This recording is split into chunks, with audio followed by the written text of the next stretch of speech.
Y me parece que ya está grabando nuestra clase del día de hoy, 10 de febrero.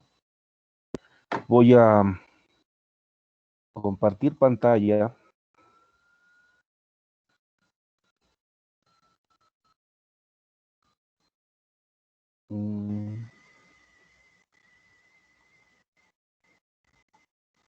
No encuentra mi...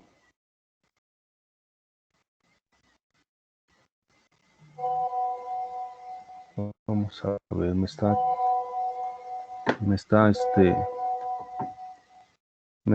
dando otras ventanas. Permítanme un momento.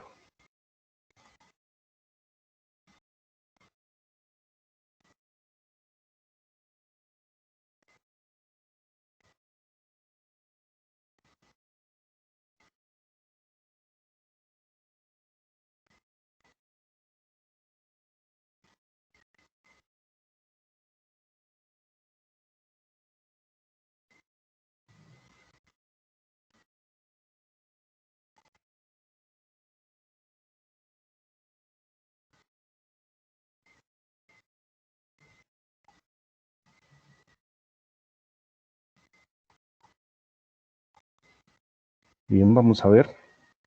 Ok, vamos a terminar el día de hoy con nuestro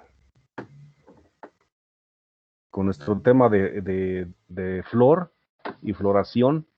Me pueden interrumpir en el momento que ustedes tengan alguna duda, recuérdenlo, no hay ningún problema, pueden activar su micrófono y interrumpirme. La clase pasada estábamos viendo el efecto de condiciones ambientales, factores externos y factores internos, es decir, condiciones ambientales y factores internos de la planta que influyen en la polinización y en la fecundación. Para que ustedes puedan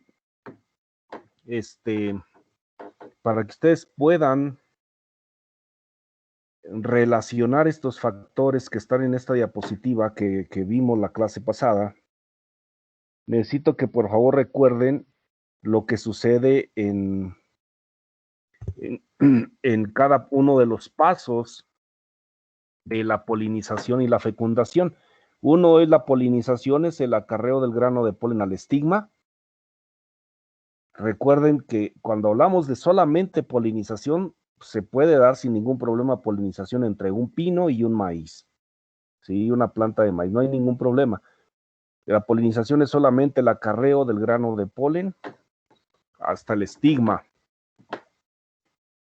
Y para ello, pues necesitamos algunos polinizadores, en ocasiones insectos, en ocasiones murciélagos, mamíferos, en ocasiones aves, a veces moscas, a veces escarabajos, pero en fruticultura lo más común son los abejorros, las abejas, y en cactáceas son muy comunes los murciélagos, sobre todo en pitahaya. Entonces, la actividad de estos polinizadores, pues, deberá tener también sus condiciones como para que las actividades estén en buenas condiciones, es decir, que estén activos los polinizadores. Deberá haber ciertas condiciones que se cumplan para que esos polinizadores estén activos. Pero si hablamos de polinización, de acarreo del grano de polen a través del viento, pues entonces la velocidad del viento tiene mucho que ver con el acarreo del polen. El peso del grano de polen también tiene mucho que ver, ¿sí?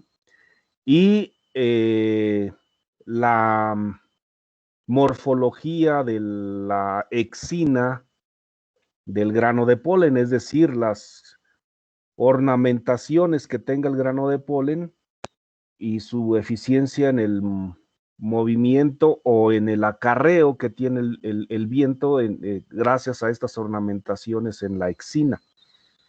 Una vez que cae el grano de polen tiene que germinar. Y eso es un proceso hormonal y energético. Al ser energético, entonces estamos hablando que necesita haber respiración para que se pueda generar ATP.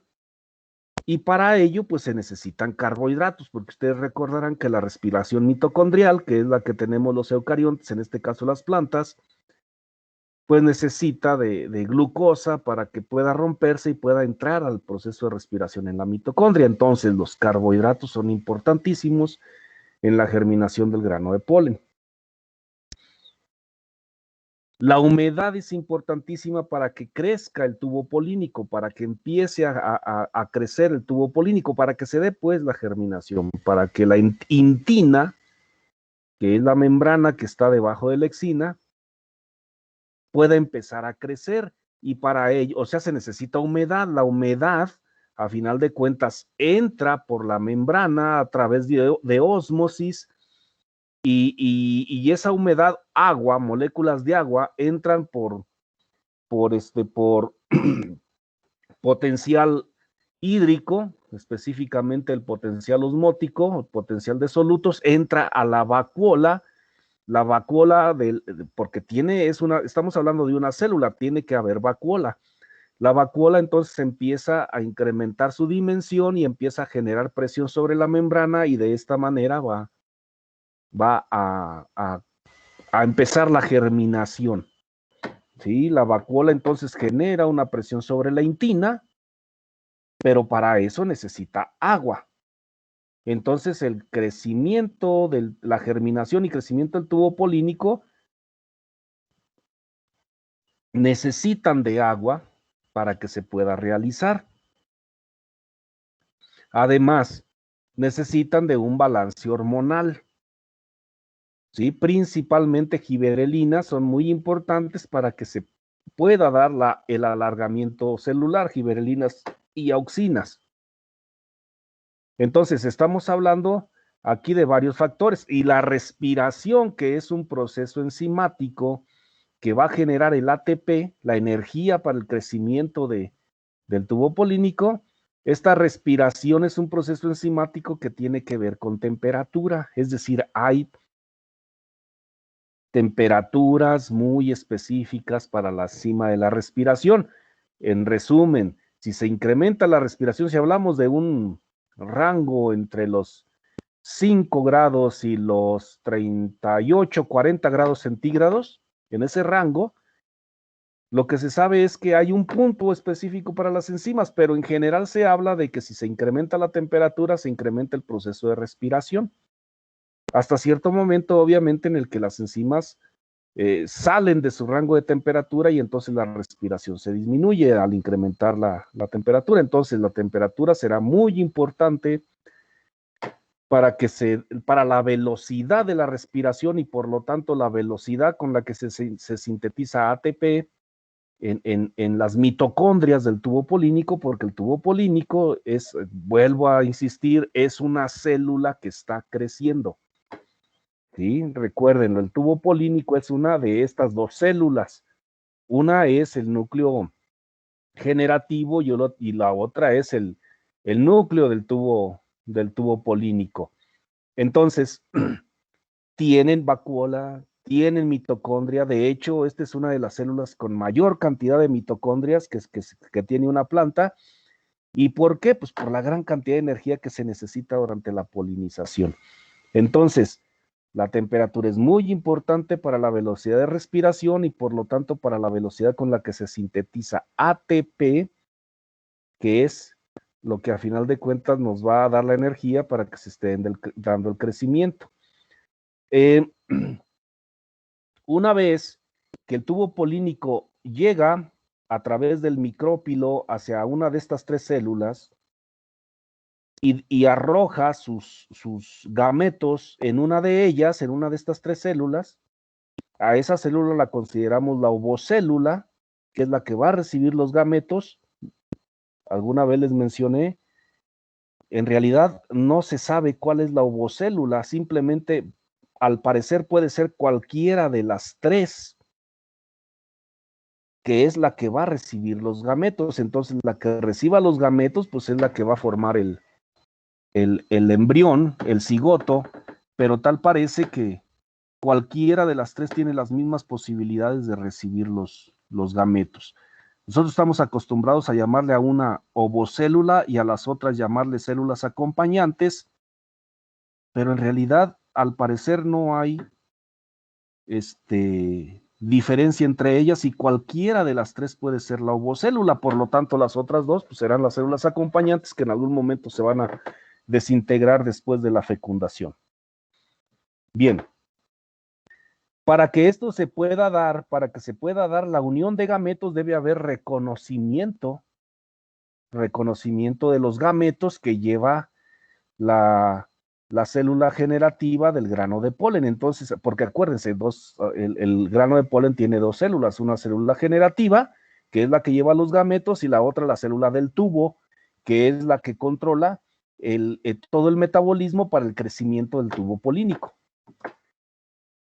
Bien, ya después viene el desarrollo del cigoto y el desarrollo del embrión, que tiene que ver con una gran cantidad de nutrición, ¿sí? Sobre todo nitrógeno, y tiene que ver con una gran cantidad de balance hormonal, ¿sí? Aquí hay una gran cantidad de balance hormonal, se sintetizan giberelinas, se sintetiza una gran cantidad de giberelinas, se sintetiza durante el desarrollo del embrión, y se sintetiza una gran cantidad de auxinas y citocininas que también se necesitan para la división celular. Entonces, se necesita una carga hormonal tremenda. Entonces, ustedes se dan cuenta, estamos hablando de factores externos como la actividad de polinizadores, la velocidad del viento, lo que afecte la humedad y los carbohidratos aquí en el estigma, que tiene mucho entonces que ver con la nutrición de la planta y tiene mucho que ver con la humedad relativa, porque si la humedad relativa es menor, pues entonces se deshidrata más rápido el estigma. En humedades relativas mayores, pues el estigma se deshidrata menos. Lo mismo con la temperatura. Las temperaturas más elevadas, pues van a tender a deshidratar más el estigma, y eso tendrá que ver con la velocidad con la que germina el grano de polen. Luego después la velocidad con la que crece el tubo polínico, pues tendrá que ver con el metabolismo, la rapidez con que se da el metabolismo para que el tubo polínico crezca, y en este caso pues tiene mucho que ver con la temperatura, la nutrición de la planta y las cargas hormonales. Por ejemplo, se sabe que el boro es importantísimo en el crecimiento del tubo polínico. El calcio es importantísimo también en permitir o no el desarrollo del tubo polínico. Entonces, la nutrición mineral también es importantísima en el crecimiento del tubo polínico. Entonces, en base a eso, pues está esta diapositiva que resumirá todas esas necesidades para la polinización, el crecimiento del tubo polínico y fecundación. La temperatura, sí, aquí menciono algunas características, la falta de acumulación de frío. Esto es importantísimo, fíjense, alguien dirá, bueno, ¿y qué tiene que ver la acumulación de frío si eso tenía que ver con el letargo? Bueno, lo que sucede es que cuando estábamos viendo letargo les mencioné que uno de los síntomas de falta de acumulación de frío era el que la floración se diera de manera irregular y que las flores tuvieran malformaciones. Entonces eso, pues obviamente está relacionado con lo que tenemos acá abajo que dice morfología floral, o sea, la forma de la flor, aunque hay flores que naturalmente tienen una morfología muy difícil para la polinización. Por ejemplo, las orquídeas, su flor tiene una morfología muy difícil para la polinización, pero por falta de acumulación de frío puede ser que las flores también adquieran esa malformación, aunque no es característica de la especie, pero se pueden surgir flores malformadas que van a hacer difícil la polinización. Las temperaturas extremas, tanto mínimas como máximas, es decir, temperaturas frías como temperaturas cálidas. Temperaturas por abajo de los 5 grados centígrados, pues son alentan mucho la germinación y el crecimiento del tubo polínico. Polinizaciones por arriba de los 40 grados centígrados deshidratan el estigma, alentan la germinación, pero además disminuyen la actividad enzimática y por lo tanto se disminuye el crecimiento del tubo polínico. La actividad de polinizadores, que tiene mucho que ver con la velocidad del viento y el mismo viento también como acarreador de granos de polen, y la humedad relativa, que tiene mucho que ver con la deshidratación del estigma. Y luego acá están factores internos en la planta. Puede ser que se formen durante la microsporogénesis, es decir, durante la formación de los granos de polen. Puede ser que algunos granos de polen queden infértiles, y si son esos los granos de polen que llegan al estigma, pues obviamente puede incluso haber germinación del grano de polen, puede haber crecimiento del tubo polínico y se pueden arrojar los gametos a la ovocélula, pero pues obviamente como como son infértiles esos gametos, pues no va a haber fecundación. Luego después, puede ser que se desarrolle de manera anormal el saco embrionario, es decir, una vez que se da la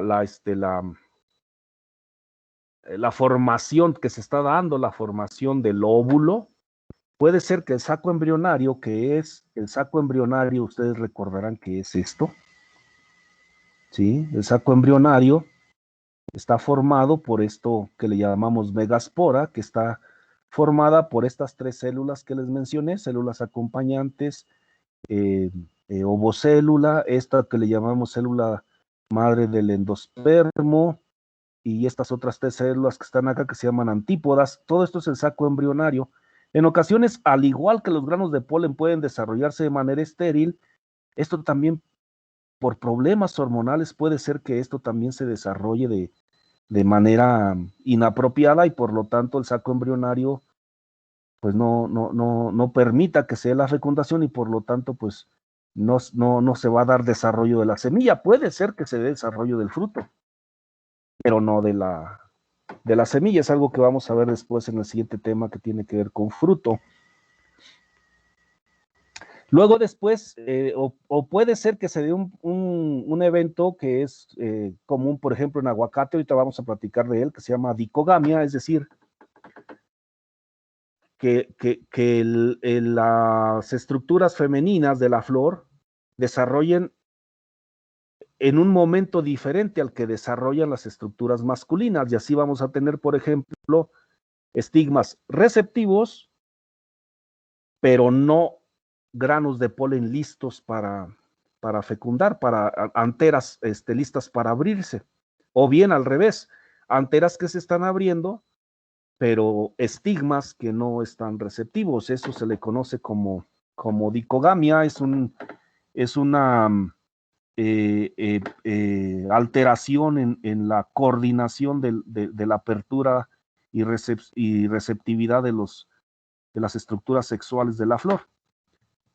O bien que haya incompatibilidad, y ahorita también vamos a hablar de ella. La incompatibilidad más común pues es la incompatibilidad esporofítica, es decir, que el estigma no reconozca aquellas proteínas que les mencioné que vienen en el cascarón del grano de polen, en la exina. Les mencionaba, en la exina vienen proteínas desde la parte interna de la antera, donde se desarrollan los granos de polen, trae proteínas desde ahí, y esas proteínas son las que son reconocidas por el estigma. Si no hay ese reconocimiento, pues entonces decimos que hay una incompatibilidad esporofítica, y por lo tanto, pues lo más seguro es que no se dé la germinación. El siguiente paso, se puede dar la polinización, pero el siguiente paso, que es la germinación, puede no darse si hay incompatibilidad esporofítica. Y eso pues es lo más común, como les decía, si un grano de polen de pino llega a un estigma de una planta de maíz. Puede llegar y puede polinizar. El problema es que después se ha reconocido, y obviamente pues un pino no va a ser reconocido por una planta de maíz, y por lo tanto va a haber incompatibilidad esporofítica y no se va a dar la germinación y no se va a dar el crecimiento del tubo polínico. Pero una vez que el tubo polínico crece y llega hasta la ovocélula, puede ser que descargue los gametos, pero que estos gametos no sean reconocidos por la carga genética que tiene la ovocélula. Eso se le conoce como incompatibilidad gametofítica, es decir, los gametos no son compatibles. Y ese es un problema muy fuerte en algunos frutales, como por ejemplo en almendro, ahorita vamos a hablar de ello, por ejemplo en almendro, por ejemplo en cerezo, es muy común que tengamos incompatibilidad gametofítica, es decir, se puede dar la polinización, puede germinar el grano de polen, puede crecer el tubo polínico y llegar hasta la ovocélula, arrojar los gametos, pero resulta que no son reconocidos por la ovocélula y no se da la fecundación. Luego después, pues obviamente les mencionaba, para esto tiene mucho que ver los nutrimentos,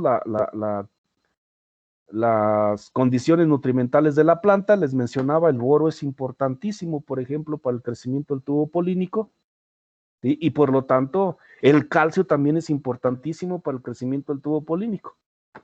Y entonces, después, ya en el desarrollo del embrión, es muy importante el nitrógeno y obviamente las cargas hormonales que tienen que ver con todo ello. Entonces, en resumen, estos son los factores que hablamos en la clase pasada que tienen que ver con la polinización y la fecundación. ¿Alguna duda hasta aquí?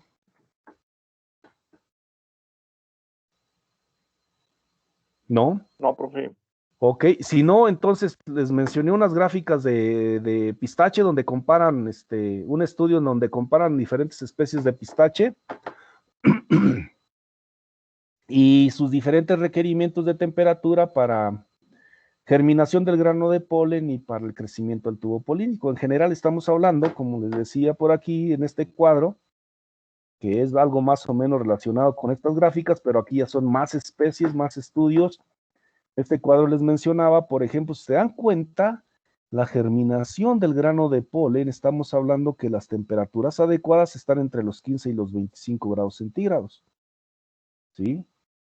Algunas requieren de temperaturas un poquito más, pero casi todas andan alrededor de los 20, 25 grados centígrados.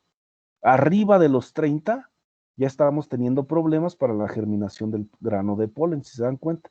Que las únicas que nos soportan temperaturas arriba de los 30 son manzana, fresa y párenle de contar. ¿Sí? Muy seguramente son especies que evolucionaron en ambientes donde los veranos son más calurosos, no necesariamente los inviernos, pero los veranos son más calurosos y evolucionaron de esa manera, soportando temperaturas arriba de los 25 grados centígrados, ¿no? Pero estamos hablando de temperaturas entre los 20 y los 25, 30 grados centígrados, si se dan cuenta, para la germinación del grano de polen. Para el crecimiento del tubo polínico, también tenemos temperaturas específicas para la mayor velocidad del crecimiento del tubo polínico, ¿sí? Y también verán que están entre los 20 y los 25 grados centígrados, ¿sí? Ahora, la velocidad de germinación y la velocidad del crecimiento del tubo polínico son muy importantes porque la receptividad, acuérdense bien de esto, la receptividad de la ovocélula no es eterna. Anda, dependiendo de la especie, anda entre los 5 días, los 6 días, 7 días, son receptivas las ovocélulas. Y los tubos polínicos generalmente andan creciendo a velocidades en las que pueden llegar a alcanzar desde el estigma hasta la ovocélula, pueden llegar a alcanzar días de hasta 3, 4, 5 días también. Pero si resulta que el tubo polínico crece muy lento, puede ser que los gametos alcanza en sí la ovocélula, pero la ovocélula ya no sea receptiva, es decir, se le haya pasado el tiempo. ¿Sí? Eso es un concepto, eso nos genera un concepto que en fruticultura y en general en la producción cuando hablamos de la producción agrícola que tiene que ver con frutos, no necesariamente frutales, también pueden ser hortalizas como por ejemplo pepino, sandía, melón, etcétera. Un concepto que se le conoce como periodo de polinización efectiva, me parece que no lo menciono por aquí. El periodo de polinización efectiva es el tiempo que tiene el tubo polínico para crecer desde el momento en que cae el grano de polen al estigma hasta el momento en que llega a la ovocélula y la encuentra receptiva. Para poder calcular ese periodo, lo que hacen es, se calcula la velocidad del crecimiento del tubo polínico. Para eso se tienen que hacer una gran cantidad de cortes anatómicos en el estigma y estar viendo cómo va creciendo el tubo polínico. Es decir, tienen que estar cortando varias flores, polinizar varias flores en un mismo momento o varios pistilos en un mismo momento y luego después estar muestreando día con día o varias veces al día durante un periodo de una semana, por ejemplo, estar muestreando esos pistilos que todos fueron polinizados al mismo tiempo y ver en qué momento, determinar en qué momento o cuánto tiempo necesita el tubo polínico para alcanzar la ovocélula. Y después, por otra parte, se tiene que determinar de una manera similar la receptividad de la ovocélula, es decir, una vez que ya se ve la ovocélula desarrollada, estar haciendo estudios anatómicos, estudios sobre todo de esta misma polinización del tubo polínico, ver en qué momento puede llegar el tubo polínico y fecundar y desarrollarse el embrión. En caso de que no se desarrolle el embrión, pues entonces ese ya estaba fuera del periodo de polinización efectiva. Así de manera burda, les menciono, de esa manera se calcula el periodo de polinización efectiva de una especie y es muy importante en especies en las que el amarre de fruto pues es importantísimo para el rendimiento de la planta. Por ejemplo, en aguacate hay una tremenda caída de flores. De una manera natural, se tiran miles y miles de flores en una época de floración de una planta de aguacate. Y no es porque el aguacate tenga un problema, es de manera natural. Pero de las flores que quedan, si no alcanzan a ser polinizadas de manera adecuada, pues eso nos va a generar un problema en rendimiento. Entonces el periodo de polinización efectiva es muy importante por ello y el crecimiento del tubo polínico pues tiene mucho que ver con ese periodo de polinización efectiva. En resumen, puede ser que el tubo polínico crezca muy lento y llegue a la ovocélula y la ovocélula ya no esté receptiva. Bien, ¿alguna duda hasta ahí?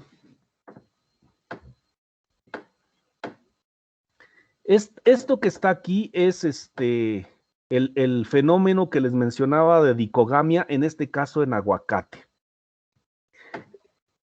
¿Por qué les menciono el caso del aguacate? Si esta dicogamia, les decía, tiene mucho que ver con el hecho de que los órganos masculinos maduran en un tiempo diferente a los órganos femeninos. Este fenómeno de dicogamia también se conoce en chirimoya y se divide de dos tipos, por cierto, aprovechando que está aquí el ejemplo de chirimoya. Se divide en dos tipos, se divide en protandria y protoginia. Protoginia quiere decir que maduran primero el gineceo, pro antes, y gínica o ginis, gineceo. Entonces, madura primero el gineceo y luego después maduran las anteras, pero el gineceo ya está no receptivo, o al menos no en la misma cantidad de receptivo, y todavía consideren el periodo de polinización efectiva, es decir, todavía consideren el desarrollo del tubo polínico, el tiempo para que se desarrolle el tubo polínico, que son al menos dos o 3 días. En nogal pecanero y en nogal de Castilla también existe dicogamia, nada más que aquí me puse esta nota, investigar el tipo, no lo he podido encontrar, pero nogal pecanero y nogal de Castilla también tienen dicogamia. En el caso del aguacate, ¿por qué hablar del caso del aguacate? Bueno, una por la importancia del cultivo en nuestro país, pero la otra es porque tiene una diferencia de días en cuanto a la maduración de los órganos sexuales, pero además debido a la apertura al tiempo en el que se abre la flor. Miren, en aguacate tenemos razas de 2 tipos, ¿sí? La raza A y la raza B, que tienen que ver con la forma en cómo abren sus, perdón, la forma en cómo abren sus flores. Este cuadro lo que les quiere decir que si ustedes tienen su huerto de aguacate todos con raza tipo A, ¿sí? Por ejemplo, Hass, ¿sí? Por ejemplo, tienen aguacate Hass y todos los aguacates son aguacate Hass. Puede suceder esto, miren. Esta sería una planta y esta sería, por ejemplo, otra planta de la misma raza, del mismo grupo, más bien dicho, no raza, del mismo grupo. Un día, cualquiera, hagan de cuenta el lunes, se abre la flor con el estigma completamente receptivo, pero los estambres no están receptivos, ¿sí? En la mañana. En la tarde se cierran las flores. En la mañana del siguiente día, del martes, ¿qué día dijimos que era? Bueno, el lunes, vamos a empezar con el lunes. El lunes se abre la flor, estigma completamente receptivo por la mañana, y luego después en la tarde se cierra la flor. Al siguiente día, el martes, durante la mañana está cerrada la flor y se abre hasta en la tarde, pero ahora con el estigma ya no receptivo y los estambres, ¿qué lo hace? Y los estambres receptivos, pero el estigma ya no receptivo. ¿Sí? Entonces, ustedes se dan cuenta, puede que, mejor dicho, no puede haber autofecundación, no puede haber fecundación dentro de la misma flor. Al siguiente día, el miércoles, se cierra, en la mañana se cierra la flor y se cierra ya, para siempre, la flor. Si ya no se vuelve a abrir. Entonces tenemos que la flor de aguacate abre un día en la mañana femenina, cierra en la tarde, al otro día en la mañana está cerrada, abre en la tarde del siguiente día, pero masculina, ¿sí? Luego se cierra el siguiente día y ya, eso fue todo las posibilidades que hubo en esa flor para polinizar.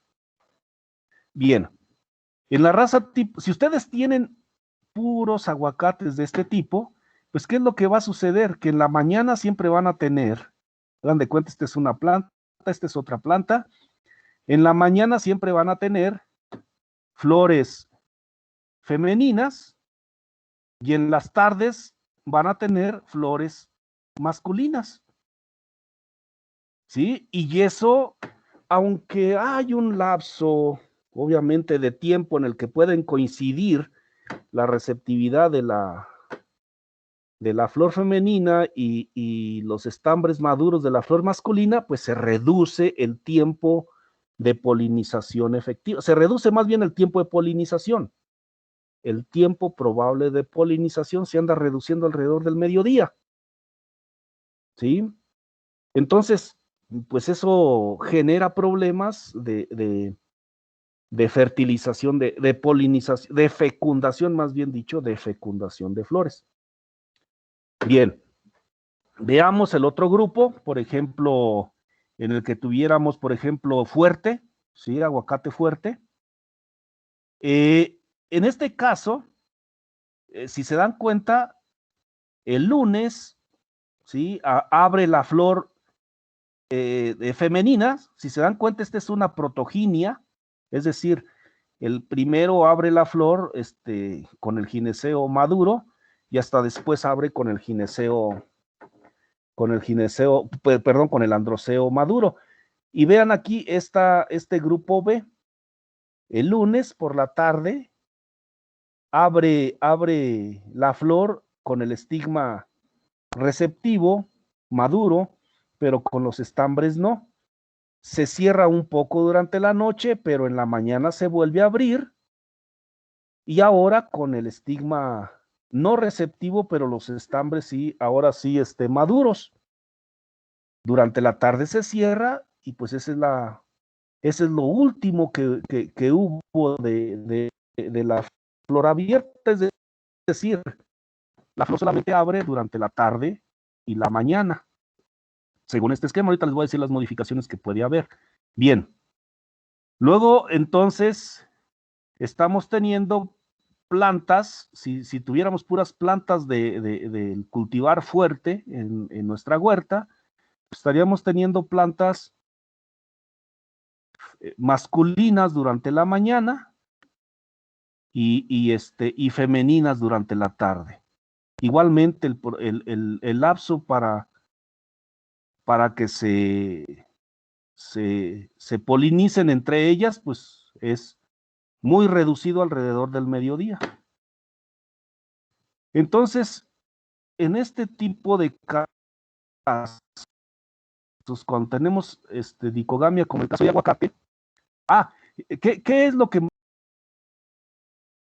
modifica el comportamiento? Modifica la temperatura y la humedad. ¿Sí? A temperaturas más elevadas, parece ser que esta dicogamia se reduce la intensidad de esta dicogamia, es decir, se abren más por un lapso mayor las flores, y a temperaturas más frías tal parece que este proceso de dicogamia se hace más intenso, es decir, el periodo en el que las flores se abren es más reducido y por lo tanto el momento en el que pudieran coincidir flores femeninas y masculinas alrededor del mediodía, pues se disminuye.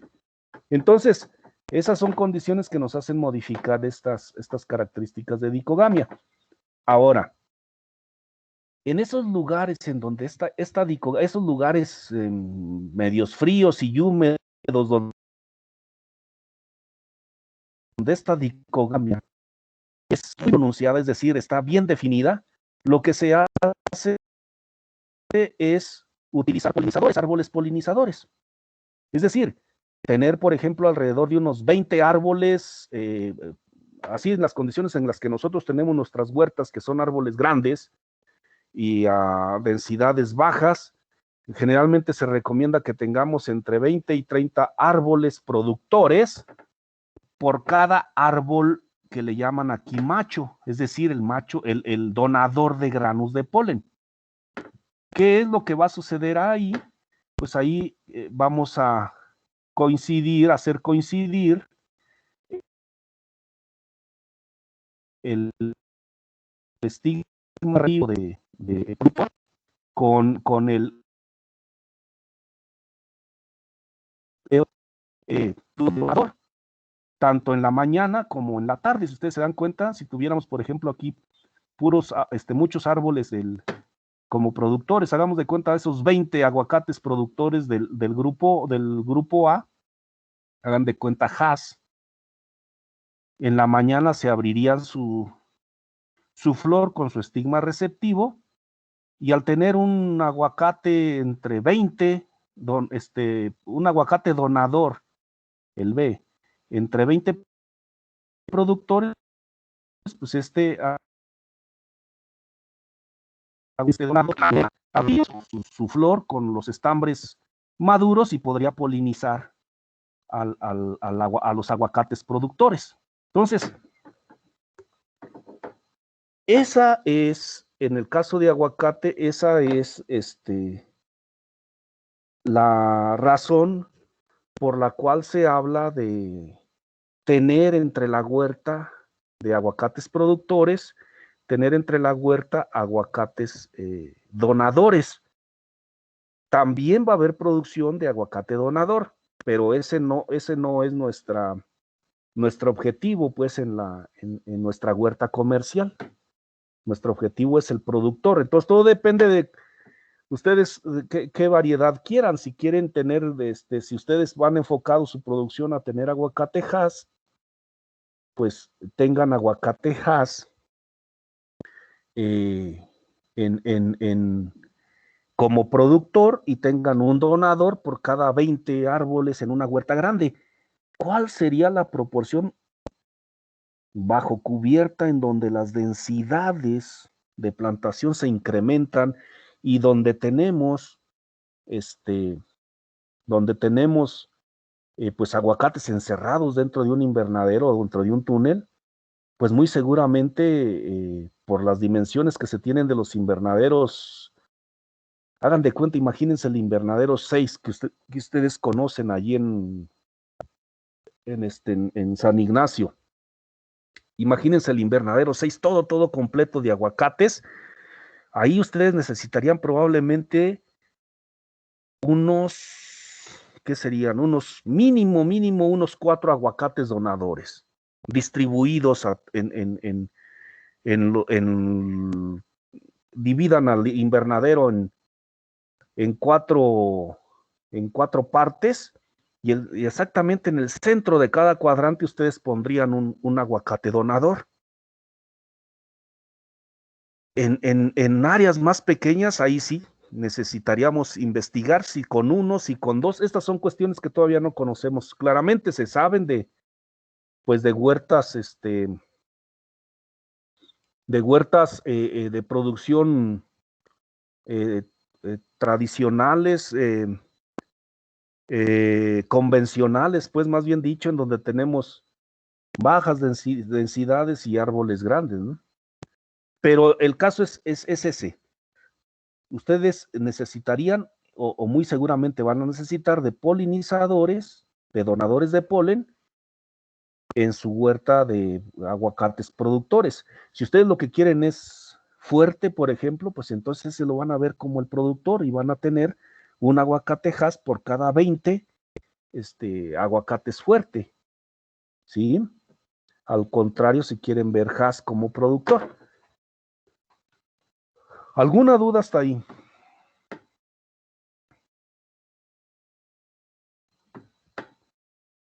¿No? Si no, entonces vamos a continuar. Y esto es lo que les mencionaba de la incompatibilidad. Eso fue un problema esto con aguacate fue un problema de dicogamia. Les mencionaba, hay 2 tipos, protandria y protoginia. El aguacate, por lo que estamos viendo aquí, tiene protoginia, es decir, la flor abre primero como femenina, se cierra y después vuelve a abrir como masculina. En el caso de chirimoya también tenemos un caso más o menos como que es de protoginia. En el caso de nogal pecanero y nogal de Castilla también hay dicogamia, pero en este caso todavía estoy investigando, no, la verdad no lo sé, no sé qué tipo de dicogamia es. La más común es protoginia, pero no estoy seguro si en nogal de Castilla tengan primero los estambres maduros y que sea una protandria, no sabría decirlo. Pero hay otro evento, otro fenómeno que se puede dar, que es la incompatibilidad. Y en este caso, puede haber incompatibilidad esporofítica, y como les decía, es muy común esa incompatibilidad esporofítica entre plantas de diferentes especies. Es por esta incompatibilidad esporofítica que, aunque una planta de maíz puede polinizar un durazno, pues no se da la germinación del grano de polen, por esta incompatibilidad esporofítica. Y esto es debido a que hay un reconocimiento y rechazo, como lo ven aquí, de proteínas extrañas que se encuentran en en la exina del grano de polen. Es decir, la exina del grano de polen trae proteínas, hagan de cuenta, es un grano de maíz. Llega un estigma de durazno. Las proteínas del grano de polen van a traer, la exina del grano de polen va a traer proteínas del estambre de maíz que no van a ser reconocidas por el pistilo del durazno. A esto se le conoce como rechazo de proteínas extrañas. Si son reconocidas, entonces se da todo el proceso, se activan los procesos hormonales, empieza a haber movimiento de azúcares solubles hacia la intina, empieza a incrementar la respiración, etcétera, si es que son reconocidas. Entonces, si no son reconocidas, dice aquí hay una inhibición o retraso de la germinación del grano de polen. Si llegara a germinar el grano de polen, se empiezan a generar ciertas enzimas que lo van a destrozar. Destrozan al grano de polen. Generalmente son enzimas líticas que lo que hacen es romper la pared celular del tubo polínico. Generalmente son enzimas que descontrolan la ósmosis de la vacuola y la vacuola empieza a tomar mucha agua, mucha humedad, empieza a crecer de manera exagerada y se revienta el tubo polínico. Es decir, una vez, el primer paso cuando hay rechazo de proteínas extrañas es detener la germinación. Si no se detiene, pues se reduce la velocidad. Si aún así germina el tubo polínico, pues el siguiente paso es atacarlo. Y si aún así el tubo polínico sigue creciendo, el siguiente paso es formar una pared que se llama calosa, una pared entre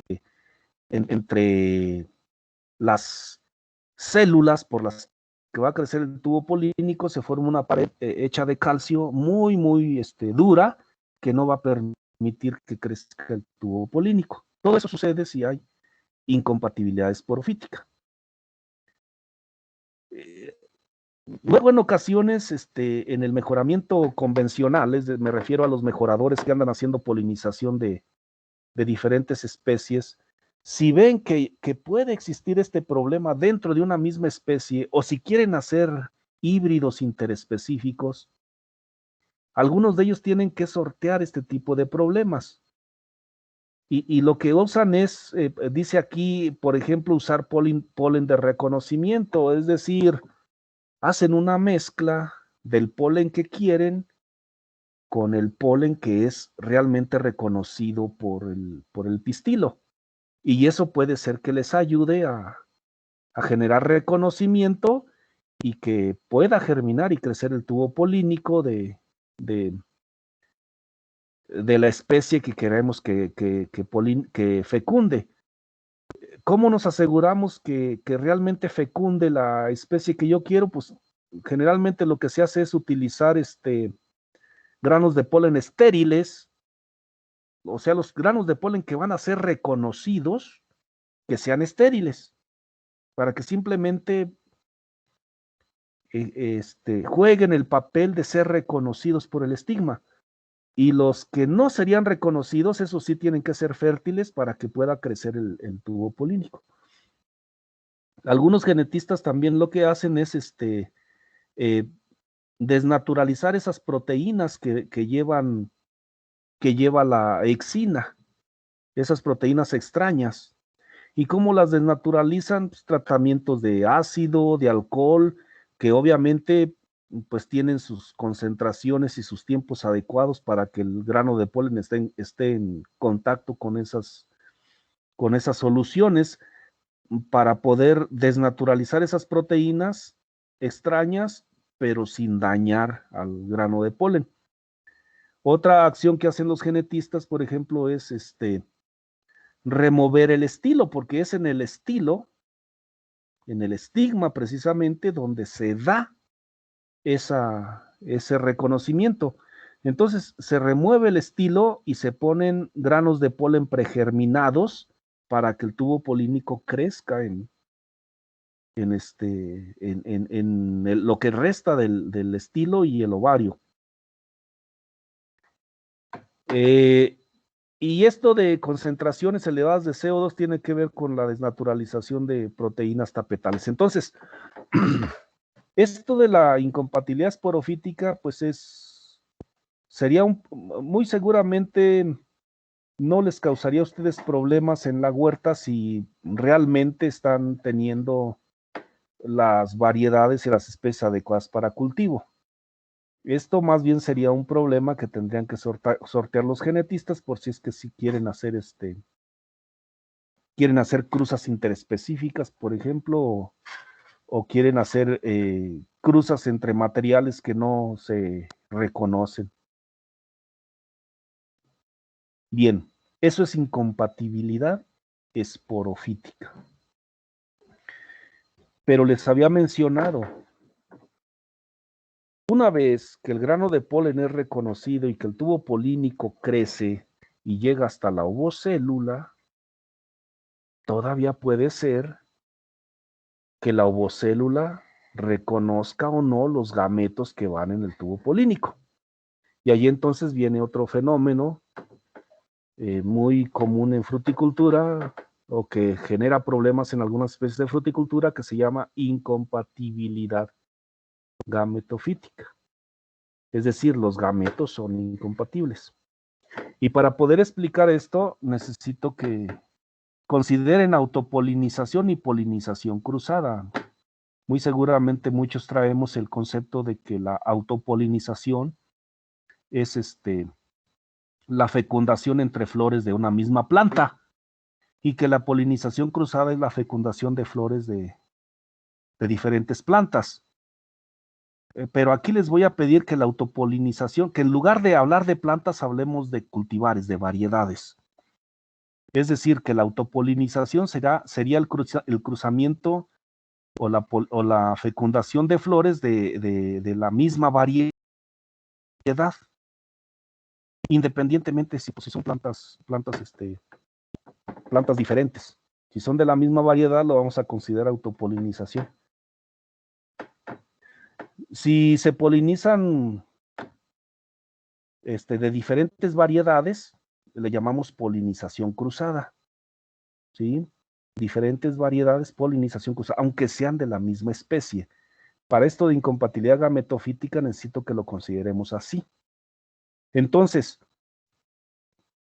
si, por ejemplo, si tenemos el caso de que los cultivares de que diferentes cultivares se pueden polinizar y fecundar entre sí,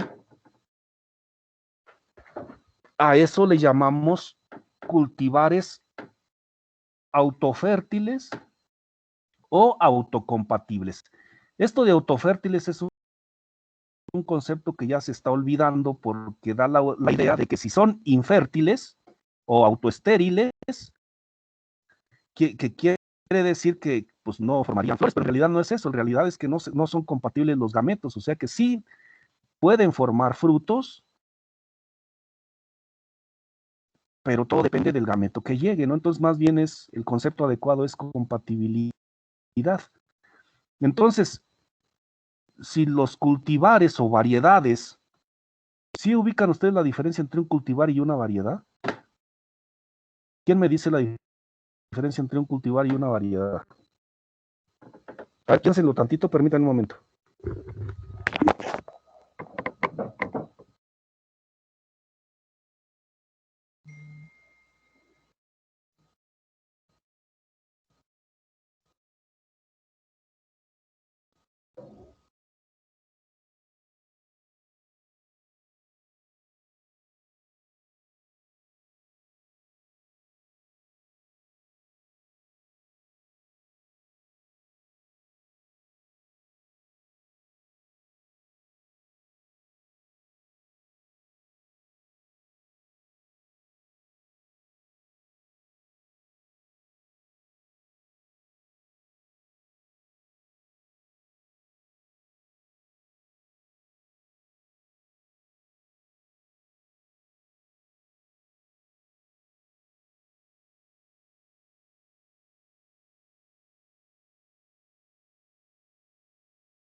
¿Sí? ¿Alguien me puede decir la diferencia entre cultivar y variedad?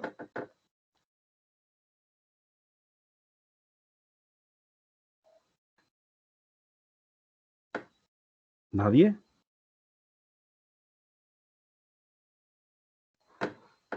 Cualquiera, dígame su idea, aunque se equivoque.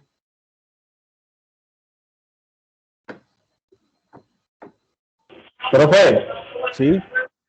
el cultivar es de donde se saca la variedad. ¿Es qué? Es de donde se saca la variedad. No, no.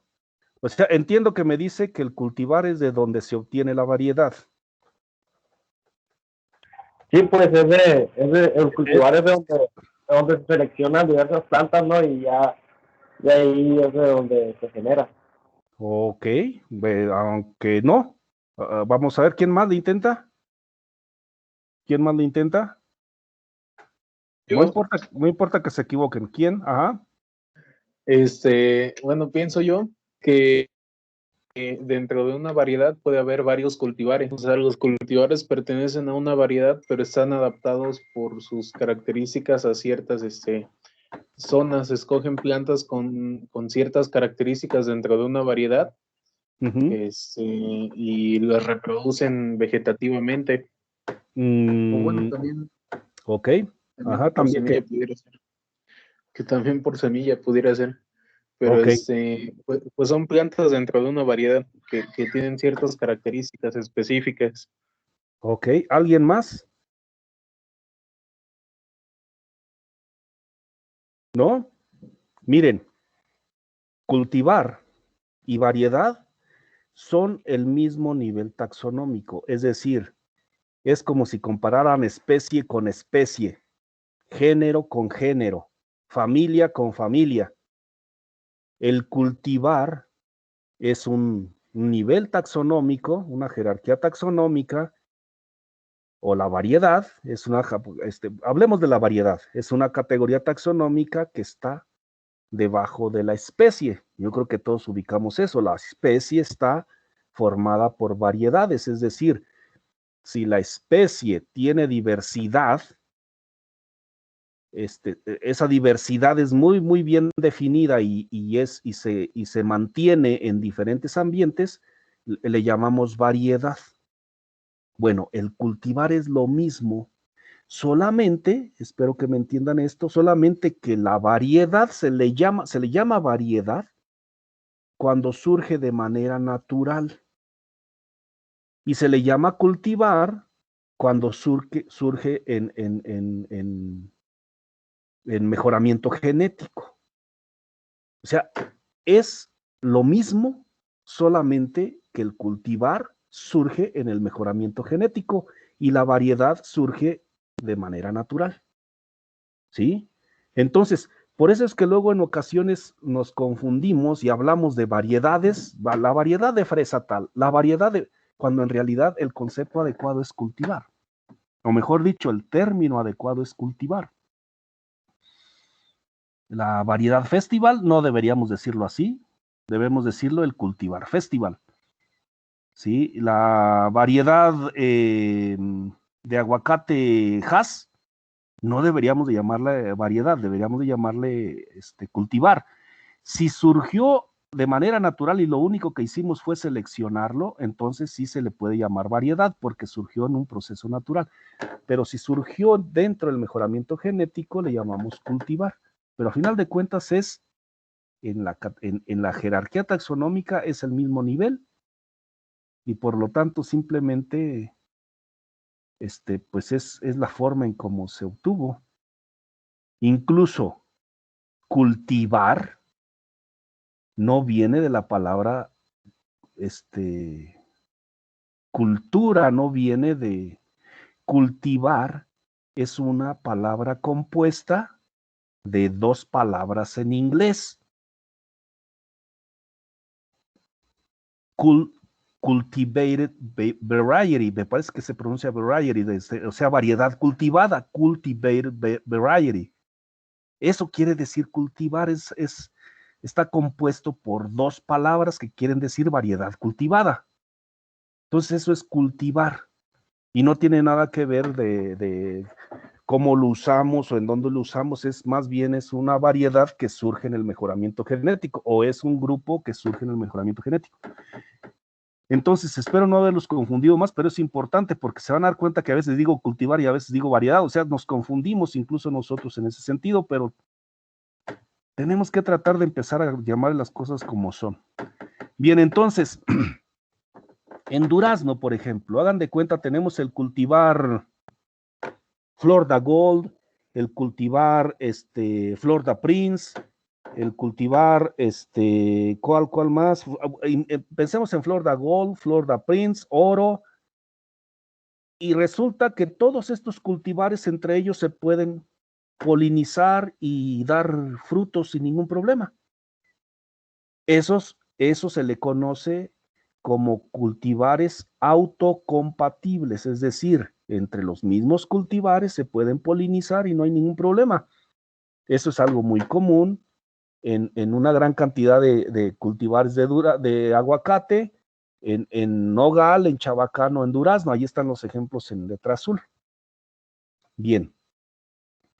Luego puede suceder que se puedan polinizar entre diferentes cultivares de una especie, hagan de cuenta aguacate, durazno, chabacano, también aquí lo dice, pero hay cultivares que no se reconocen, es decir, que los gametos del tubo polínico no son reconocidos por la ovocélula, aunque sean de la misma especie, simplemente por ser cultivares diferentes, no se reconocen.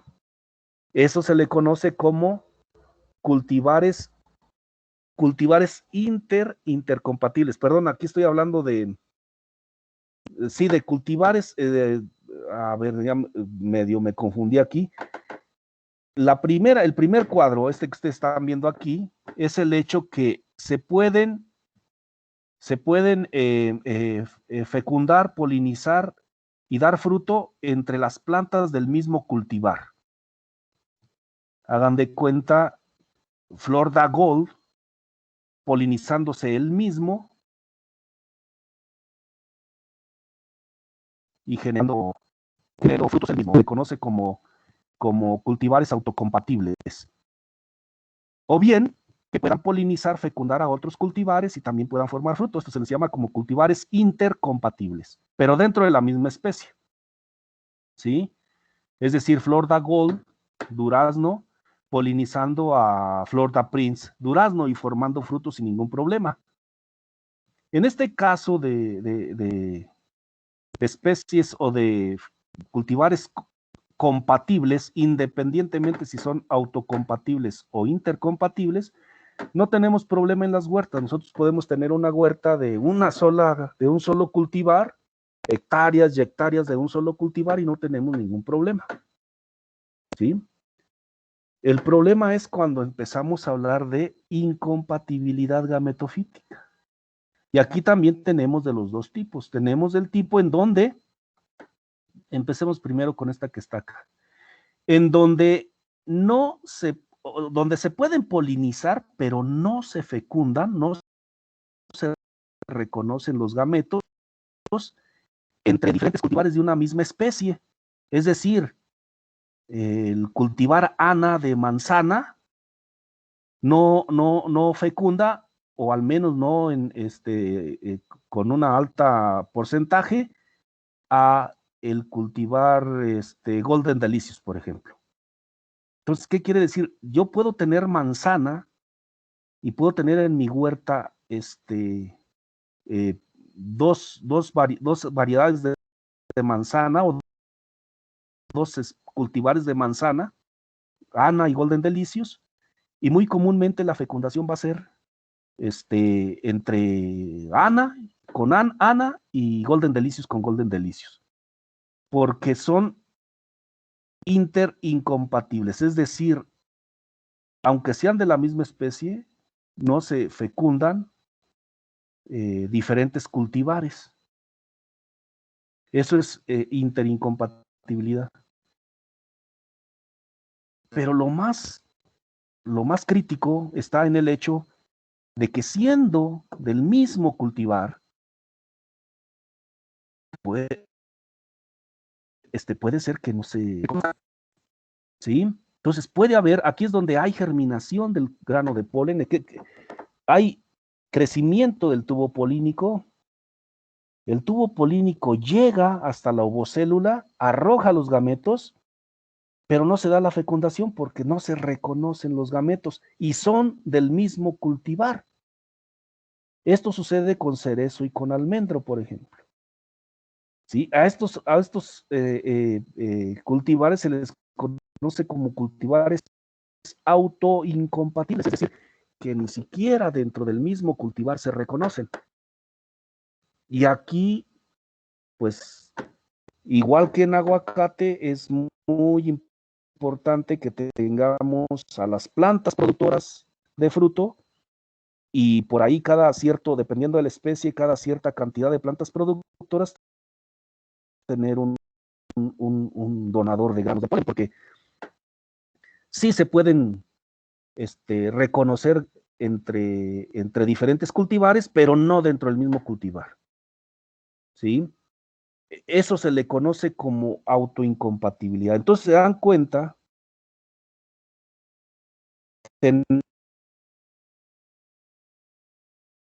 tenemos 4 de posibilidades relacionados con la compatibilidad gamética o gametofítica.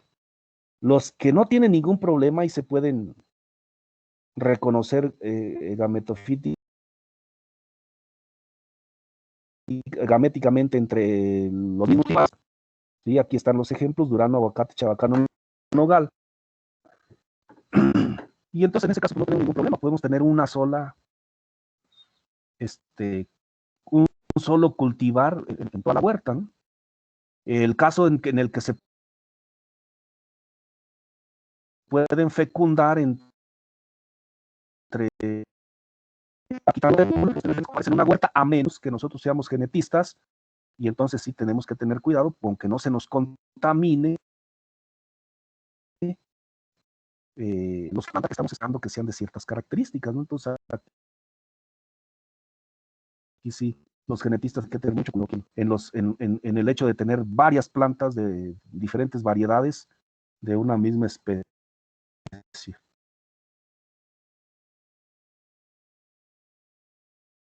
También pues nos genera problemas si es que queremos hacer pero si no, pues especies, una variedad de una especie sin problema. Pero el problema es el intenso, en donde pues son de la misma especie, son de la misma variedad, pero no se reconocen. Entonces ahí sí necesitamos tener un donante de granos de polen de otro cultivar que permita que se dé el desarrollo del fruto. Este esquema que está aquí es uno de los estudios más viejos en cuanto a incompatibilidad y es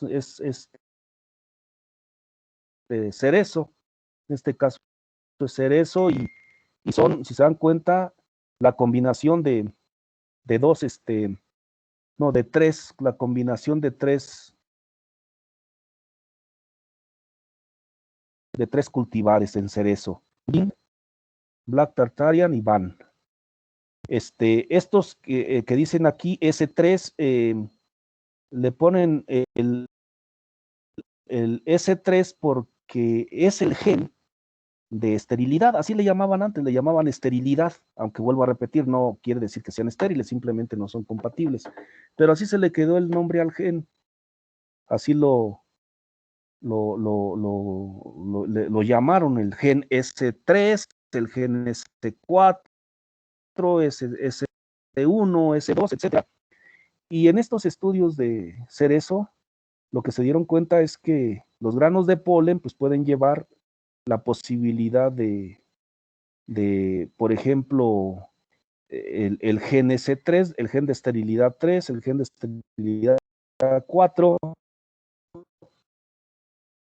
Si son granos de polen de la misma especie, se van a encontrar con los genes de esterilidad en la ovocela también del mismo tipo. Al suceder esto, empieza a haber un reconocimiento cuando está creciendo el tubo polínico y empiezan a atacar el tubo polínico de su misma variedad, de su mismo cultivar, lo empiezan a atacar y no le permiten que llegue hasta la ovocélula.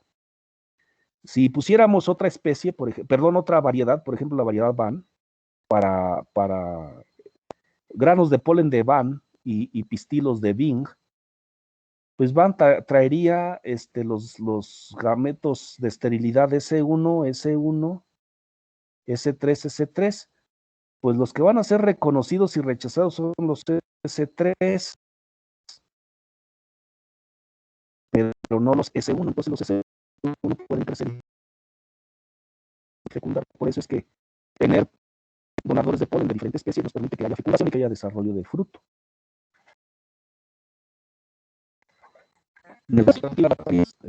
Ellos checaron que tenían los genes S1, S2 para esterilidad, pero Bing tiene los genes S3 y S4, entonces todos los granos de polen de Black Tartarian pueden germinar y pueden fecundar y desarrollar fruto. Entonces, simplemente son esquemas, obviamente, no quiere decir que no los tomen tan a pecho, no quiere decir que son 4 semillas las que se van a desarrollar en un pistilo de cerezo, ¿verdad? Simplemente es el esquema. Por eso un cerezo tiene dos óvulos, pero solamente uno de ellos se desarrolla en semilla, ¿no? Algo común en las drupas. Bien, eso es incompatibilidad gametofítica. Entonces, si vamos a tener este problema de autoincompatibilidad en cerezo, y es muy común en cerezo y en almendro, no nos queda de otra. Tenemos que tener donadores. Ahorita con esto de que empieza a ser muy común el tener huertos de cerezo, pues lleven en cuenta esto. En cerezo es común la autoincompatibilidad y ustedes van a necesitar los productores, que es la variedad que les interesa, más un donador de granos de polen. Ese les va a interesar solamente para donar granos de polen. ¿Alguna duda hasta ahí?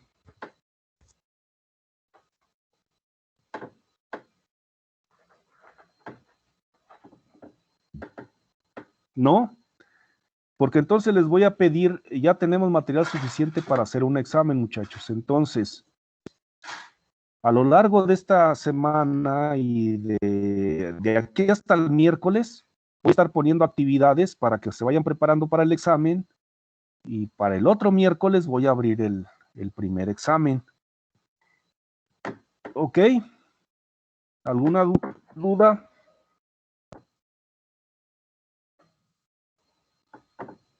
Antes de que se me olvide, también voy a poner este artículo de donde lo voy a ir al equipo. Así lo voy a llamar, aunque no se llame el artículo así, lo voy a llamar así de breve, dicogamia en aguacate. Ábranlo, léanlo y les voy a hacer unas preguntas para que entiendan mejor el proceso, el fenómeno de dicogamia. Bien. No hay dudas. Entonces, voy a dejar de compartir estas diapositivas.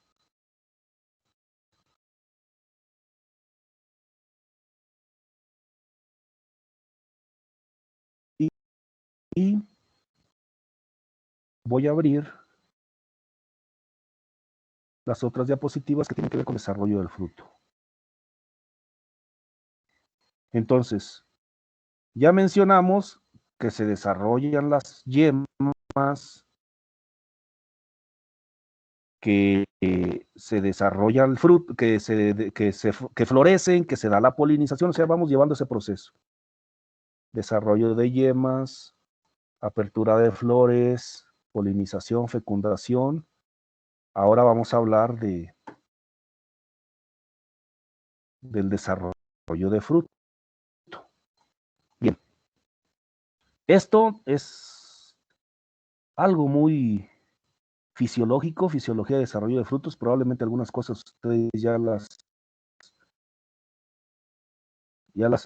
han visto en sus cursos de fisiología, pero sí necesito que queden bien definidas también, porque es algo que ustedes van a manejar, sobre todo si van a tener plantaciones bajo cubierta, pues van a tener que ver cómo va a afectar la temperatura, las hormonas, cómo van a acelerar los procesos, cómo los van a retardar, o cómo van a modificar las épocas de fructificación. Vamos a hablar de lo que es el desarrollo del fruto, lo que es el amarre y algo relacionado con la cosecha. Recuerden, les he estado mencionando las características del óvulo. El óvulo, en resumen, tiene un saco embrionario que es el que va a originar al embrión. El saco embrionario o a la semilla. El saco embrionario tiene una célula grande que se le conoce como célula madre del endospermo. Tiene 3 células conocidas como antípodas, una región que se le conoce como micrópilo, que es una especie de falta de crecimiento de unas capas del óvulo que se llaman tegumentos. O sea, los tegumentos crecen y dejan un espacio a través del cual va a pasar el tubo polínico. Esto se le conoce como micrópilo. El saco embrionario hacia el lado del micrópilo tiene 3 células, que son las que les mencionaba. Una de ellas va a ser la ovocélula y las otras serán las células acompañantes. ¿Cuál será la ovocélula? Les decía, pues no hay posibilidad de saber cuál es hasta antes de que los gametos se han arrojado y han fecundado a la ovocélula. Al contrario de la ovocélula están estas 3 células que se llaman antípodas. Por cierto, algo que puede suceder es que el tubo polínico, en lugar de crecer y entrar por el micrópilo, de alguna manera pueda atravesar esta parte que se le conoce como calaza, puede atravesar la calaza y arrojar los gametos en las antípodas.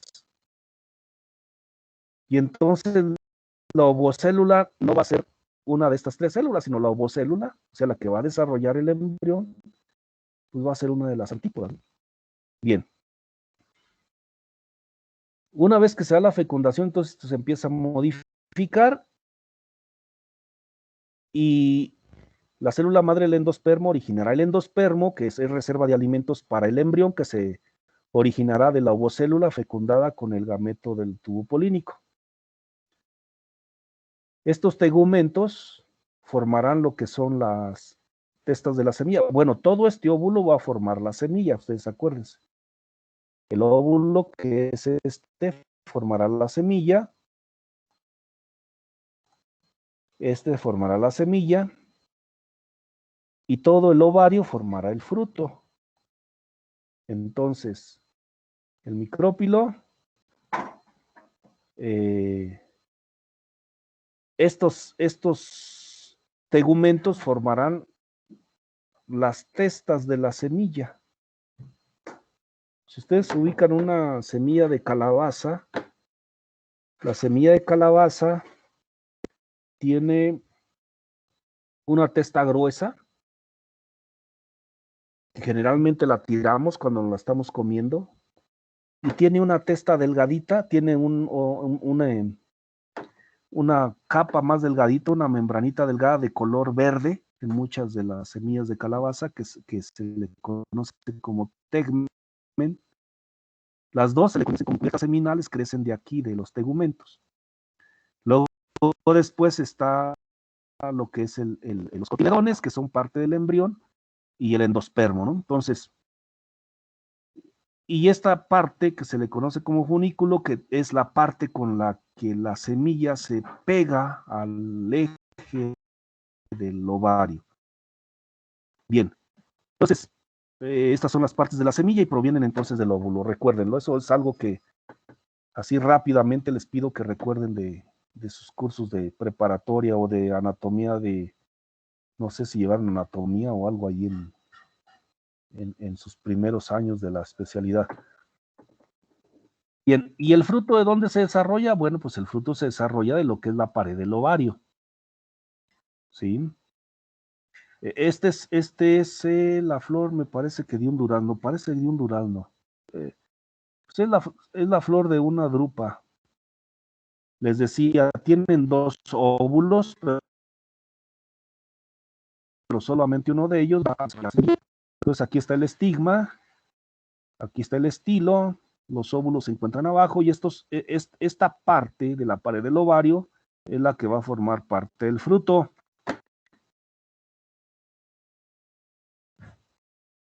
Y aquí tenemos un fruto con sus diferentes partes. La pared del ovario, que formó esto que le llamamos, la parte por fuera le llamamos exocarpio, en mesocarpio, que es la parte carnosa en el caso del durazno, y el endocarpio, que es esto que está señalado aquí con la letra C, que es el hueso, que todavía sigue siendo parte de la capa más interna de la pared del ovario, el hueso.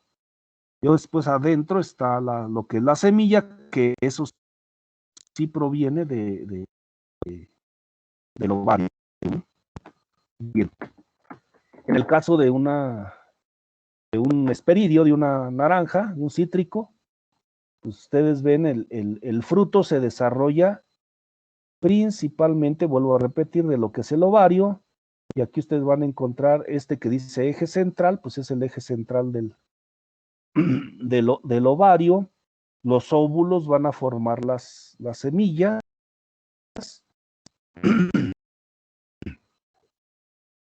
Lo que nosotros nos comemos en el caso de naranja son todos los tricomas que están aquí en el interior de este lóculo. Estas cavidades se llaman lóculos. Hay tricomas y esos tricomas son las bolsitas que están aquí y que almacenan agua. En el caso del durazno, lo que nos comemos es la pared del ovario. En el caso de los cítricos, lo que nos comemos son más bien los tricomas que están dentro de los lóculos, es decir, en la pared interna del ovario. El resto de la pared del ovario va a ser esto que es lo blanco, medio esponjoso, que le conocemos como flavedo, en el caso de los hesperidios. Bien. En el caso de una manzana, un fruto de pomo más bien, puede ser manzana, pera, membrillo.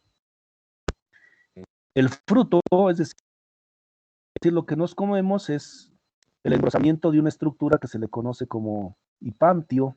Este hipantio, que es el ovario más parte del tallo fusionado a él, o sea, parte del tallo que era el que sostenía la flor, es lo que se engrosa y lo que nosotros nos vamos a comer. En el caso de polidrupas, pues lo que nos comemos, lo que se hace carnoso es, en el caso de una polidrupa, pues son la gran cantidad de pistilos que crecen y se hace carnoso, ¿no? Eso es lo que nos comemos en el caso de una polidrupa. Pero en el caso de un poliaquenio, lo que se desarrolla más bien es el receptáculo y los pistilos se desarrollan en un fruto pequeño y seco, que es el frutito que está sobre el receptáculo. Bien. Eso es algo nada más para recordar de cómo se desarrollan algunos de los frutos más comunes en la fruticultura. En el caso de la piña, pues también es otro caso muy específico, porque la piña es todo un eje de flores, no de pistilos. Aquí estamos hablando de una sola flor, en el caso de zarzamora y de fresa. Pero en el caso de piña es una inflorescencia, y el eje de la inflorescencia también es parte de lo que va a ser el fruto. Bien. Estos son algunos de los fenómenos y anormalidades que suceden mientras se desarrolla un fruto. 1. Puede ser que tengamos frutos con semilla, o sea, los normales, o frutos en donde se desarrolla la semilla, pero sin que haya habido fecundación. Es decir, no hubo fecundación, pero se desarrolló el ovario en fruto y las semillas también se desarrollaron perdón, los óvulos se desarrollaron en semilla. Eso es un fenómeno que se le conoce como partenogénesis, pero que también le llamamos apomixis o apogamia. Aquí están el origen de esas palabras, ¿no? Tiene que ver con desarrollo del fruto sin haber sido fecundados. Entonces los frutos partenogénicos se desarrollan sin haber sido fecundados. Y en ese caso tenemos dos tipos de partenogénesis. La partenogénesis ovocelular, es decir, en donde la semilla se desarrolla sin haber sido fecundada y se desarrolla la ovocélula, pero sin haber sido fecundada. Y acuérdense que la ovocélula, por ser gameto, es haploide. Entonces el embrión se desarrolla de la ovocélula, pero ese embrión es haploide. No hubo fecundación. Esos son semillas que ustedes pueden sembrar y que puede ser que el embrión crezca, germine, pero que no desarrolle en planta porque pues tiene, al menos en condiciones naturales no lo hace porque el hecho de ser haploide pues le genera ciertas debilidades ante plagas, enfermedades, temperaturas, ambiente en general. Bien. La otra parte de la que se puede desarrollar el embrión es de la nucela. ¿Cuál es la nucela? A ver, vamos a ver. La nucela, ustedes se dan cuenta, esta parte que está rodeando al tejido embrionario, al saco embrionario, está de color rosa, es la nucela. La nucela, al igual que todo el óvulo y el ovario, son células diploides. Las únicas células haploides son estas del saco embrionario, excepto la la célula madre, el endospermo. Esta, al tener dos núcleos, pues es diploide. O al menos tiene dos, o sea, tiene núcleos haploides, pero como son dos, entonces tiene dos juegos de cromosoma, ¿no? Pero tanto las antípodas como la ovocélula y las células acompañantes son haploides. Si en esta partenogénesis se desarrolla embrión de una de estas, pues el embrión de una de estas células haploides, pues el embrión va a ser haploide. Difícilmente vamos a tener plantas adultas haploides. Pero puede ser que el embrión se desarrolle de una de estas células, de la nucela. Y la nucela, como les decía, es diploide, tejido somático. Entonces, si es diploide, puede ser entonces que se genere un embrión diploide, pero con todas las características nada más de la madre, porque no hubo fecundación. Es una especie de propagación vegetativa, pero por semilla, ¿no? Y esto puede permitir que de esta nucela se formen.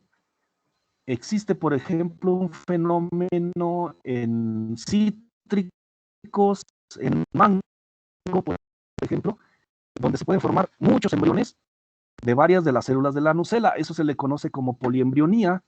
No sé si en algún momento hicieron una práctica, abrieron una semilla de naranja y vieron todos los embriones que trae. Si no, cuando ustedes puedan, por favor, estén comiendo una naranja, guarden las semillas y quítenle la testa, ¿sí? Y se van a dar cuenta que vienen varios granitos dentro de la testa. Cada uno de ellos es un embrión, ¿sí? Es decir, se formaron varios embriones de la nucela. Pero esos embriones, pues obviamente son genéticamente similares nada más a la madre. ¿Sí?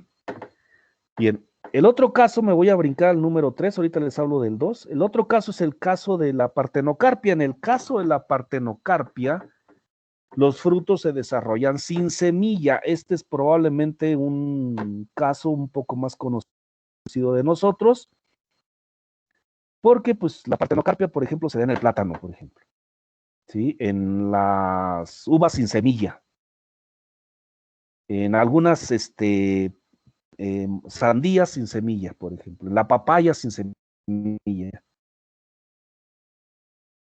O sea, es como más común, al menos en fruticultura, porque muchas especies o muchos cultivares se desarrollaron para que generaran este fenómeno, precisamente porque la semilla, a muchos no nos gustan los frutos, aunque después vamos a ver la importancia de la semilla en el desarrollo del fruto. Y entonces es como más común.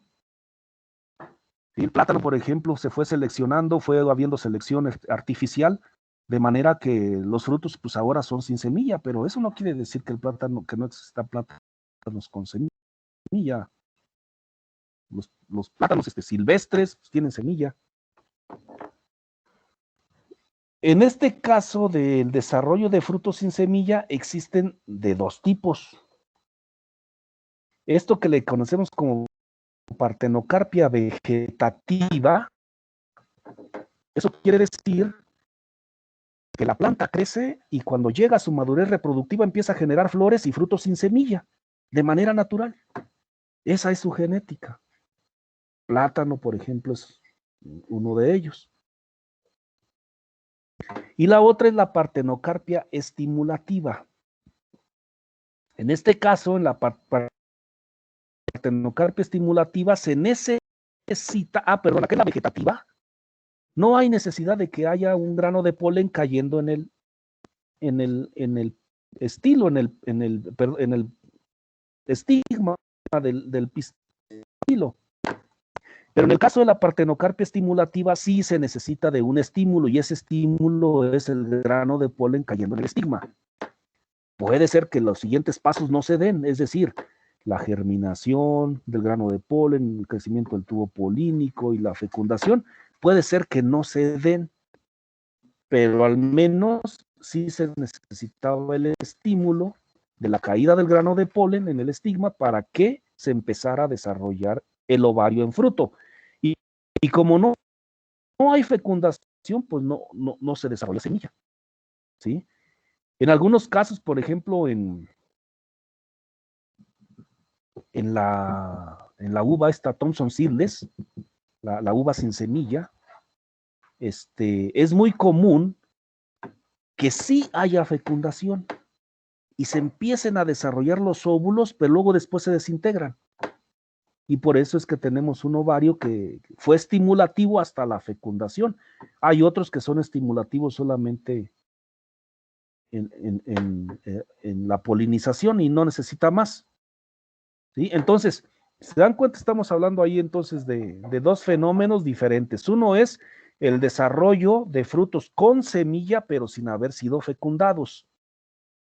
Y el otro es el desarrollo de frutos sin semilla, la partenocarpia, frutos sin semilla.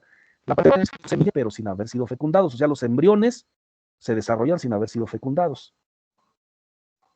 ¿Sí? Y ustedes van a encontrar mucho esta situación, este fenómeno de poliembrionía en mango y en cítricos. Ahí lo va a ver mucho. Y al final de cuentas es un tipo de apomixis. Los pastos me parece que también son muy apomícticos, o sea, tienen mucho este fenómeno de apomixis. Y la partenocarpia es el desarrollo de frutos sin semilla. Ahora, puede ser que esta partenocarpia también nosotros la generemos. La sandía sin semilla, por ejemplo, es un manejo que se le da en el huerto para que la fruta crezca, el ovario crezca en fruta y sin semilla. La tuna sin semilla, por ejemplo, es un caso también de eso. ¿Qué es lo que se hace en esos casos? En esos casos lo que se hace es, se cortan los estigmas para evitar la polinización y la fecundación, y se le aplican un combo de hormonas con diferentes concentraciones para que se desarrolle el fruto. ¿Sí? Las gibberelinas son muy comunes ahí. Pero eso ya es un manejo técnico que se da en el huerto. De manera natural lo pueden hacer algunas especies. ¿Alguna duda hasta ahí? Y el otro concepto que les quiero hablar es el concepto de genia y de metagenia. Esto es un concepto que, pues muy seguramente a ustedes como productores no les va a interesar mucho y lo van a olvidar. Pero alguien que vaya a trabajar en genética y vaya a hacer cruzas, que sea un genetista tradicional y se esté haciendo cruzas, acuérdense de estos conceptos, genia y metagenia. Genia y metagenia, el primer concepto que se tuvo fue el de genia. Y genia quiere decir que hay un estímulo o una interferencia en las características del fruto y de la semilla por el hecho del polen, del polen del origen del polen que las va a fecundar. Estas características puede ser, por ejemplo, que el polen de cierto cultivar genere que crezca más el fruto de otro cultivar que fecundó, o que crezca menos, o que la testa de la semilla sea más gruesa, o que la semilla sea más grande. Entonces esas son características que no son genéticamente reguladas por la planta que está siendo polinizada, sino que más bien es interferencia de algunas moléculas que trae el mismo grano de polen que es el que va a fecundar. Un ejemplo clarito de genia es esas mazorcas de maíz con granos de diferentes colores.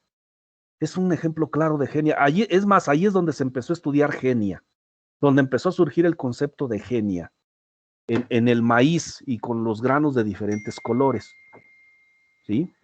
¿Cómo vamos a tener una mazorca de maíz con granos de diferentes colores si se supone que la madre tiene ciertas características genéticas para que se generen ciertos colores en el fruto, ya sea que el maíz sea amarillo, rojo, azul, blanco, pero pues toda la mazorca debería ser igual. Probablemente cuando esas semillas las sembráramos y obtuviéramos ¿qué es? La F1, ¿no? En la F1, en la F2, ya tendríamos pues variabilidad, mazorcas de diferentes colores, pero el hecho de tener una mazorca con granos de diferentes colores, pues eso es simplemente interacción, influencia del grano de polen sobre el color del fruto que se está desarrollando, sobre el pistilo. Y como en maíz la polinización es cruzada, es decir, es libre, pues varios granos de polen de diferentes cultivares pueden caer sobre una mazorca y entonces vamos a tener diferentes colores de grano de polen por el hecho de la genia. Y entonces la genia tiene que ver con las características de la semilla y la metagenia es el mismo concepto, pero en las características del fruto. ¿Sí? Entonces esto de genia y metagenia pues pone en jaque a muchos mejoradores, porque imagínense, ustedes hacen su cruza y están esperando ciertas características de color, de tamaño, de un fruto y resulta que son de otro, o que al menos les dan una cierta variabilidad. Entonces esto genera problemas para los mejoradores, para los genetistas y lo tienen que tomar en cuenta, ¿no?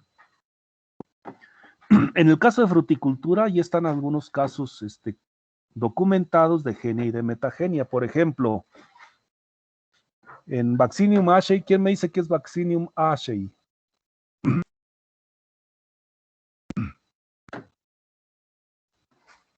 ¿Ubican esta especie? ¿No? A ver, los que estuvieron en frutilla.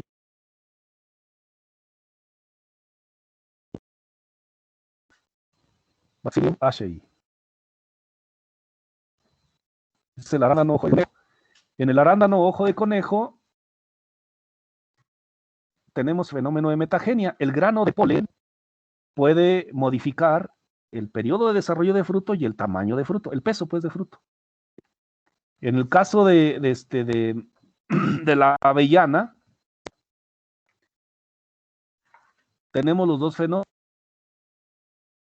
genia, que es el peso de la semilla, y metagenia, que afecta el grosor de la cáscara de la semilla. Si conocen la avellana pues es un fruto seco, ¿eh? Es una cápsula, me parece. Entonces, la cáscara de la semilla, o mejor dicho, el cascarón que rodea la semilla, pues puede ser más grueso dependiendo de dónde viene el grano de polen.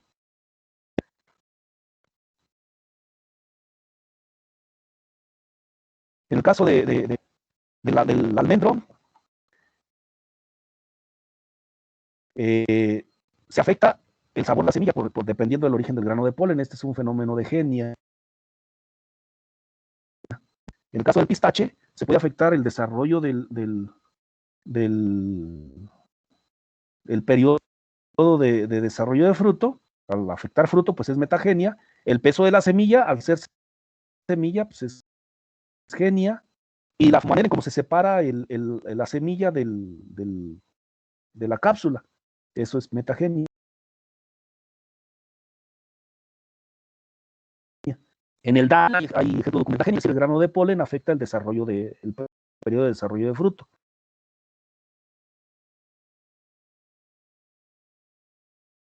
Y la guanábana, se tiene documentado metagenia, y el hecho es que afecta al fruto. El grano de polen puede afectar el sabor, el tamaño y el grosor de la cáscara del fruto. ¿Eso qué quiere decir? Que un genetista tiene que conocer esto para no irse con la finta de las características que obtiene de un fruto o de una semilla. Por eso es que es importante que recuerden este concepto. Probablemente vuelvo a repetir, ¿qué sería importante para un productor? Pues llevar la variedad que les genera el fruto más grande. Probablemente ahí es donde ustedes tendrían que estar pensando en genia y en metagenia, ¿no? Pero definitivamente esto es vital para un genetista. ¿Alguna duda hasta ahí?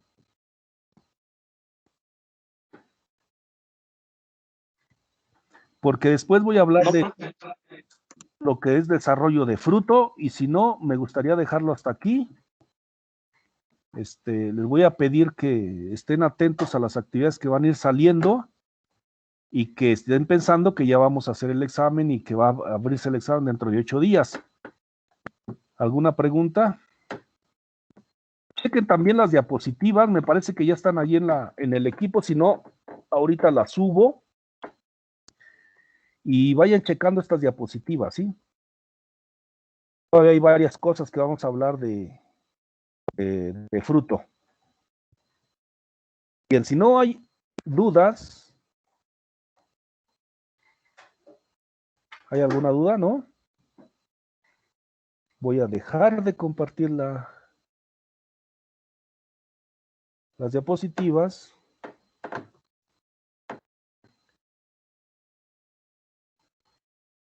Voy a detener la grabación.